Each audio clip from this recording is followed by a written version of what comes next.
اعوذ باللہ من الشیطان الرجیم بسم اللہ الرحمن الرحیم وبہ نستعین وہو خیر ناصر ومعین الحمد لأہلہ الصلاة والسلام علی اہلہا ولعنۃ اللہ علی اہلہا السلام علیک یا ابا عبداللہ وعلی الارواح التي حلت بفنائک علیک منی سلام اللہ ابدا ما بقیت وبقی اللیل والنہار ولا جعلہ اللہ آخر العہد منی لزیارتکم السلام علی الحسین وعلی علی ابن الحسین وعلی اولاد الحسین وعلی اصحاب الحسین الذین بذلوا مہجہم دون الحسین علیہ السلام۔ السلام علیکم ورحمۃ اللہ وبرکاتہ۔ واقعہ کربلا سیریز کی قسط نمبر 31 شب عاشور کے واقعات ہم نے مکمل کیے۔ آج روز عاشور کے واقعات کو آغاز کریں گے اور انشاءاللہ چند قسطوں میں ہم روز عاشور کے واقعات کو آپ کی خدمت میں بیان کریں گے۔ آغاز صبح عاشور کا آغاز اذان سے ہوا۔ امام حسین علیہ السلام کے لشکر میں آپ کے مؤذن جناب حجاج بن مسروق تھے یا جناب نافع بن ہلال، یہ اذان دیا کرتے تھے، لیکن صبح عاشور امام علیہ السلام نے جناب حضرت علی اکبر کو اذان دینے کے لیے کہا، کیونکہ امام چاہتے تھے کہ اشقیاء کے اوپر حجت تمام ہو جائے۔ حضرت علی اکبر کی اذان کی آواز، کیونکہ جناب علی اکبر کی صفات میں ان کی یہ بیان ہوتا ہے کہ حضرت علی اکبر صورت و سیرت میں رسول خدا کی شبیہ تھے، حتیٰ کہ بولنے میں بھی، آواز میں بھی اللہ کے نبی کی شبیہ تھے۔ اذان علی اکبر کی آواز میں اذان دراصل رسول خدا کی آواز کا گونجنا تھا، تاکہ دشمن پر حجت تمام ہو جائے۔ اذان کے بعد اس قافلہ نورانی نے، اس عاشقوں کے قافلے نے، عاشقان حسین کے قافلے نے امام حسین علیہ السلام کی اقتداء میں نماز صبح ادا کی، اور نماز صبح کی ادائیگی کے بعد کے مناجات اور تعقیبات کے ضمن میں امام حسین علیہ السلام کی کچھ مناجات روایات میں ذکر ہیں۔ میں ان کا ترجمہ آپ کی خدمت میں عرض کر رہا ہوں۔ امام نے دعا کے بعد پروردگار عالم کی بارگاہ میں دست دعا بلند کر کے امام نے جو مناجات کہی، امام نے کہا، خدا بندہ تو ہر مشکل میں میری جائے پناہ ہے، اور ہر سختی میں تو میرے لیے مایہ امید ہے، اور مجھ پر نازل ہونے والی مصیبتوں میں میرا ملجا و ماوا ہے۔ پروردگارا، کس قدر رنج و غم ہے کہ دل جس سے شکستہ ہو چکے ہیں، تدبیریں جواب دے گئی ہیں، دوست ساتھ چھوڑ گئے ہیں اور دشمن خوشی منا رہے ہیں۔ اس کی شکایت میں تیری بارگاہ میں پیش کرتا ہوں، اس لیے کہ میری تمام امیدیں تیری ذات سے وابستہ ہیں، تیرے غیر سے نہیں۔ تو نے میری مشکلات حل فرمائی ہیں اور مصیبتیں دور فرمائی ہیں، پس تو ہی ہے ہر ایک کا ولی نعمت، تمام خوبیوں کا مالک اور تمام آرزوؤں کی انتہا۔ عاشوراء یقیناً امام علیہ السلام اور آپ کے جانثاروں کے مقتل عشق کے آغاز کا دن ہے۔ صبح عاشور امام حسین کے اصحاب و انصار اس نماز فجر کے بعد، نماز کی مناجات کے بعد جنگ کی تیاریوں میں مصروف ہیں۔ وہ جنگ کی جو دفاعی جنگ ہے، وہ جنگ کی جو امام حسین کے دفاع میں لڑی جانے والی ہے۔ تعداد لشکر کے بارے میں چند ایک بات کرنا چاہوں گی۔ امام علیہ السلام کے اصحاب اور آپ کے اہل بیت کو ملا کر جو تعداد ہے، جیسا کہ مشہور تعداد جو بیان کی جاتی ہے وہ 72 ہے، اور اسی طرح اور بھی تعدادیں روایات میں آئی ہیں۔ بعض روایات میں 170 ہیں، 130 ہیں، 127 ہیں، 122 ہیں، 82 ہیں، 72 ہیں۔ یعنی ان سے ہم یہ بات کہہ سکتے ہیں کہ اصحاب کربلا، شہدائے کربلا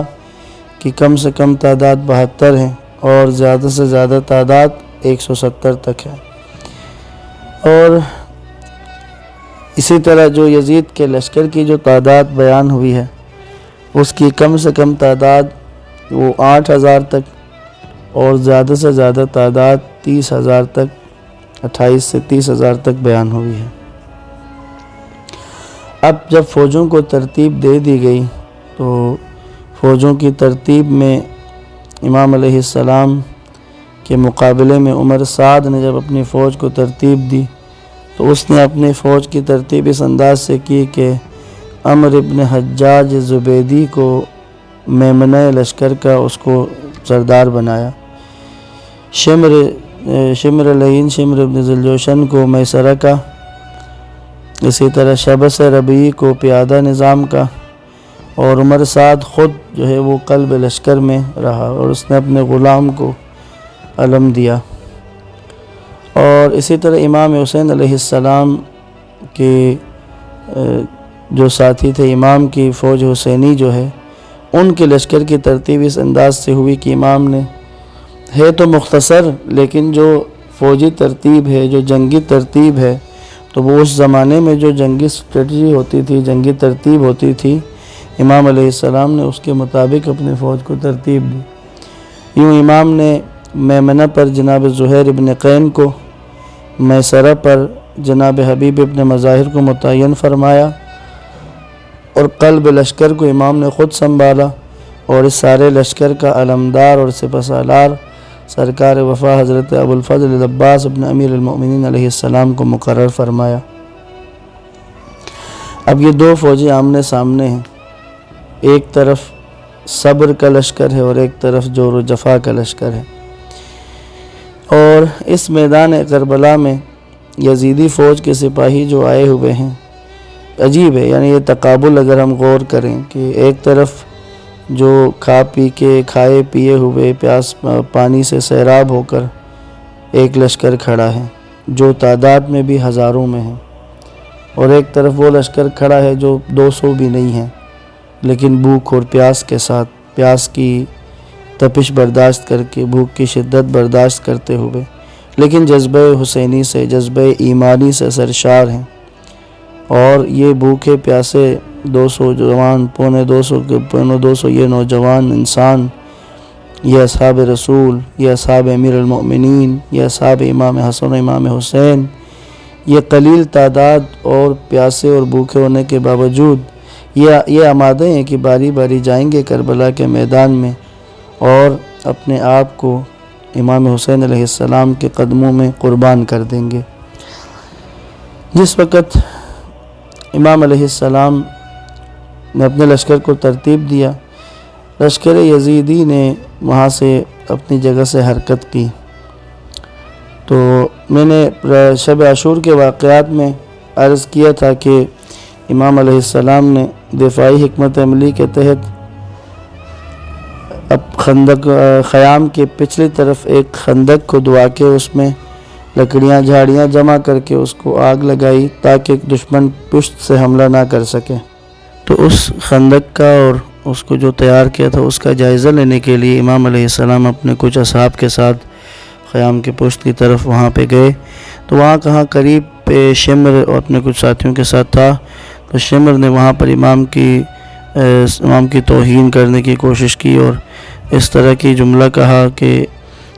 میں جو لکھا ہوا ہے روایات میں کہتا ہوں، اس شمر نے امام کو آواز دی اور کہا کہ اے حسین، نعوذ باللہ، قیامت آنے سے اور دوزخ جانے سے پہلے آگ کا استقبال کر رہے ہو۔ تو جب اس طرح کی جملہ کہا تو امام علیہ السلام نے پوچھا یہ کون ہے؟ گویا شمر ابن ذوالجوشن ہی ہوگا۔ تو جواب ملا کہ جی ہاں وہی ہے۔ تو پھر امام علیہ السلام نے آواز دی، کہا بد کردار چرواہا ماں کے بیٹے، تو ہی آتش جہنم کے زیادہ سزاوار ہے۔ تو اسی اثنا میں جناب مسلم ابن وسجہ امام کے ساتھ تھے، تو انہوں نے تیر کمان جوڑ کے شمر کو مارنے کے لیے نشانہ لیا۔ امام علیہ السلام نے ان کو روک لیا۔ تو جناب مسلم ابن وسجہ نے کہا کہ مولا آپ اجازت دیں تو اس ظالموں کے اس سرغنے فاسق شخص کو یہیں پر ختم کر دوں، یہ بہترین موقع ہے، وہ میرے نشانے پر ہے۔ امام نے فرمایا کہ نہیں، میں ظالموں کے ساتھ جنگ کا آغاز ہم نہیں کریں گے۔ یہاں پر پھر امام علیہ السلام نے ایک خطبہ جو ہے یزیدی لشکر کے سامنے امام آ کر ایک خطبہ ان سے دیا، ان کے ساتھ حجت تمام کرنے کے لیے امام نے اس روز عاشور میں وقتاً فوقتاً بات کی ہے۔ تو جو پہلا خطبہ جو امام علیہ السلام نے اس یزیدی لشکر کے سامنے بیان کیا، امام نے خطاب کیا، اس کا ترجمہ آپ کی خدمت میں عرض کر رہا ہوں۔ امام علیہ السلام نے ایک گھوڑا جس کو عقاب کہتے تھے،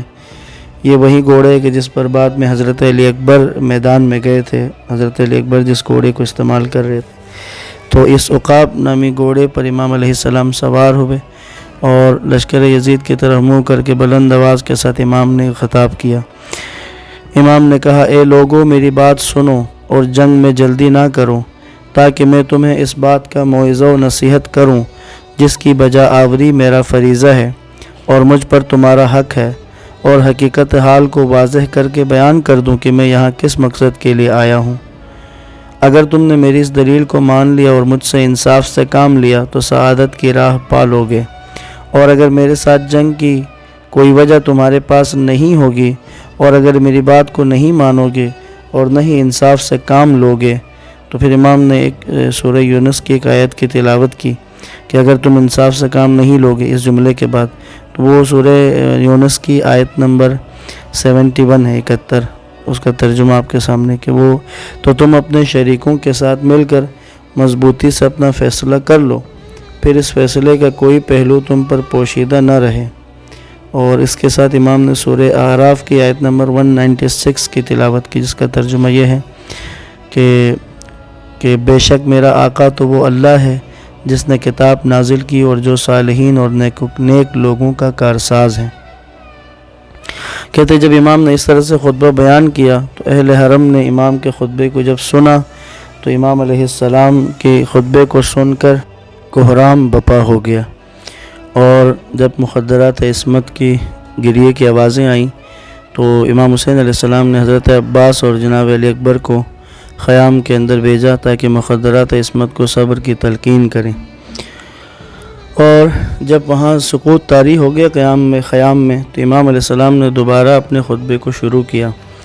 جس میں امام علیہ السلام نے اپنی بات کی،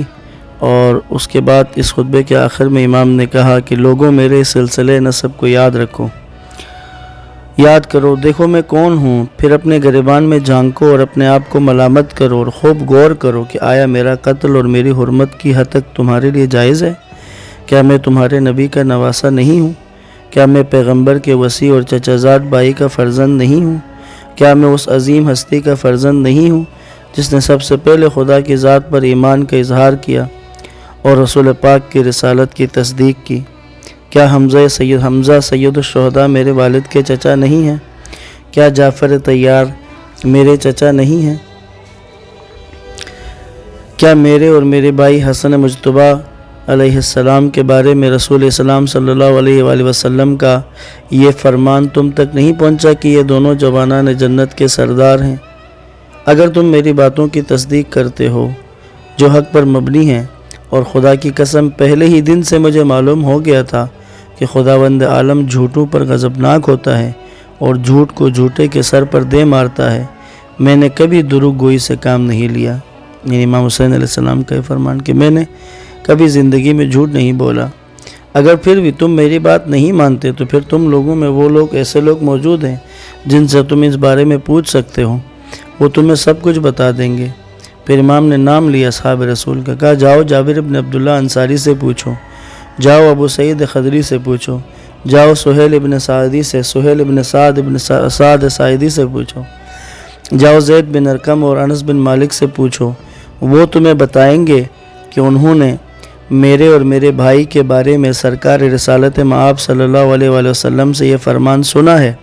کہ حسن و حسین جوانان جنت کے سردار ہیں۔ تو کیا اس قدر گواہیاں، اس قدر شہادتیں تمہیں میرا خون بہانے سے نہیں روک سکتی؟ یہ ایک اتمام حجت کا انداز ہے امام علیہ السلام کا،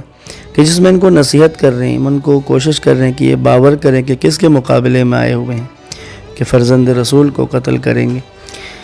یہاں پر آج کی بات کا اختتام کرتا ہوں۔ امام علیہ السلام نے اس روز عاشور میں وقتاً فوقتاً بات کی ہے۔